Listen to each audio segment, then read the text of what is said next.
Hai guys, selamat datang di channel aku dan gimana kabar kalian? Apakah kalian semua baik-baik aja di hari-hari yang berjalan ini ya? Mudah-mudahan kalian sehat-sehat ya. Di video kali ini, aku akan membahas atau aku akan mereaksi salah satu, bisa dibilang hal yang lucu lah ya. Nah, jadi di video kali ini aku akan mereaksi soal-soal ujian terlucu guys. Beberapa soal atau jawaban-jawaban ujian ya yang lucu dan menggemaskan. Sebelum kita mereaksi soal-soal ujian ini, jangan lupa untuk subscribe dan share video aku. Oke. Nah, jadi yang pertama ada urutan peristiwa yang benar adalah, jadi di sini ada urutan, ada gambarnya, ada ibu hamil, ada suami istri, sama ada ibu dan anak-anaknya, guys. Urutkan peristiwa. Jadi dia jawab di sini 1, 2, 3. Ini anak siapa, guys? Jadi di sini dia urutin, dia hamil duluan, baru nikah, baru punya anak. Ini anak siapa ini? Siapa yang ngajarin? Yang kedua, jadi di sini soalnya nih, bina pantun 4 kerat yang pernah Anda dengar. Nah, di sini dia jawab gini guys, jangan takut, jangan khawatir, itu kentut bukan petir. Maksudnya gimana sih? Astaga, ini anak siapa sih? Oke, next. Jadi ini soal yang ketiga. Jadi di sini ada kumpulan soal dan ini ada soal yang udah dilingkari warna merah ya, atau jawaban lah ya. Tetangga kita rumahnya mengalami kebakaran. Sikap kita, jadi dia jawab membantu menyesali. Anak yang pintar. Jadi ketika ada tetangga atau rumah kita lah ya mengalami kebakaran, jadi yang kita lakukan apa? Ya menyesali. Ya nggak salah juga sih, tapi gimana sih? Next, ini soal keempat. Isilah titik-titik di bawah ini dengan benar. Jadi dia isi nomor 21 dia isi benar. Nomor 22 isi benar. Nomor 23 dia isi benar. Tapi nggak ada salah, nggak ada, maksudnya gimana sih? Tapi nggak salah juga sih. Pertanyaannya kan di sini ditulis isilah titik-titik di bawah ini dengan benar. Jadi dia ngisi semua jawaban ini dengan kata benar. Ini dia yang bego apa gue yang bego? Gimana sih? Atau gimana ya? Udahlah ya, next. Ini lagi. Maksudnya apa nih? Tugas ibu adalah main HP. Jadi di sini mungkin dia sering melihat ibunya kebanyakan main HP ya. Jadi kalau ada soal seperti ini, tugas ibu adalah main HP. Next lah ya, keenam. Di sini dia jawab. 2 orang mahasiswa mendapat tugas penelitian di suatu museum selama 5 hari, Senin hingga Jumat. Jika keduanya memiliki kesempatan yang sama untuk mengunjungi museum tersebut, peluang mereka berkunjung pada hari yang berurutan adalah, dia jawab guys, MTK emang cincai, belajar santai, nggak usah lebay, rumusnya banyak say, tinggal pilih say, belajar sampai selesai. Gimana nih? Anak siapa ini? Aku jadi ingat salah satu iklan ya, iklan apa sih itu waktu itu yang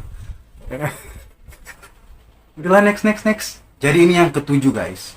Jadi di sini ada soal yang mengatakan, atau ya soal lah yang menjabarkan soal tujuan utama kedatangan bangsa Portugis di Maluku. Dia jawab B, mencari batu akik.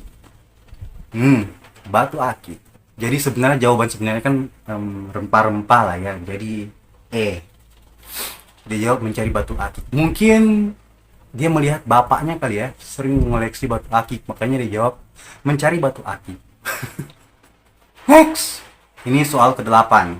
Maksudnya kumpulan soal yang ke-8. Maksudnya gimana sih? Otakku jadi puyeng karena soal-soal ini. Ulangan IPA. Nama Hananto, sekolah SD negeri Watu Kumpul. Soal, sebutkan benda padat yang bisa dicairkan. Nah, dia jawab BPKB, sertifikat tanah, emas. Masih anak-anak loh, masih SD udah kepikiran untuk menggadaikan BPKB, sertifikat tanah, dan emas. Jadi dia udah berpikir ke depannya, masa depannya sangat cerah. Next, ini soal ke-9. Daya tahan tubuh dapat terjaga secara optimal apabila, jadi ada di situ ada banyak pilihan ya, ada A, B, C, dan D, dan E. Dia jawab E, banyak pacar.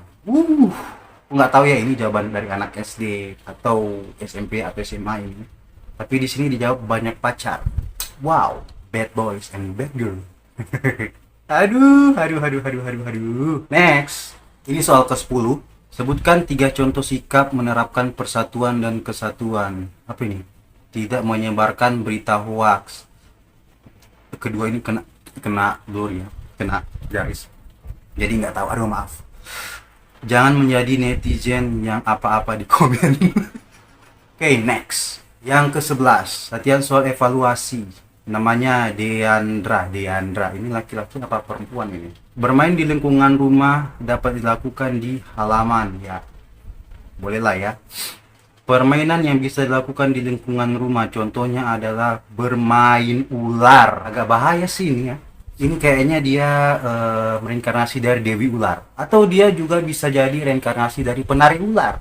Udahlah ya, next guys. Ini soal nomor 12 atau soal yang ke-12 ya. Tuliskan 5 nama agama. Yang pertama Islam. Yang kedua Yahudi. Yang ketiga dia jawab Kristen. Yang keempat dia jawab Hindu. Yang kelima dia jawab Kongguan. Waduh, aku baru tahu ya kalau Kongguan itu sebuah agama. Punya itu kue ya. Kok ketika aku baca hal-hal yang seperti ini aku kelihatan kayak orang tolol ya. Kalau ya, next. Ini yang ke-13. Bagaimana cara makhluk hidup berkembang biak dengan membelah diri? Dia jawab operasi sesar. Tapi ada benarnya juga sih. Tapi enggak, kan berkembang biak dengan membelah diri. Operasi. Oh. Mungkin maksud dia dibelah ya, dibelek gitu loh. Udah lah ya. Yang kedua, sebutkan tanaman yang mengandung yodium. Jawabnya enceng gondok. Apakah fungsi hati? Jawabnya tempat menumbuhkan cinta dan kasih sayang. Tebu dan sagu menyimpan makanan pada batang, sedangkan manusia menyimpan makanan pada kulkas. Bagus, kamu anak yang berbakti. Apa yang dimaksud dengan mamalia? Jawabnya ibu dari seorang anak yang bernama Lia. Tapi ada benernya juga sih. Kan di sini kan soalnya apa yang dimaksud dengan mamalia? Mama Lia. Jadi dijawab ibu dari seorang anak yang bernama Lia. Agak bego ya. Udahlah next.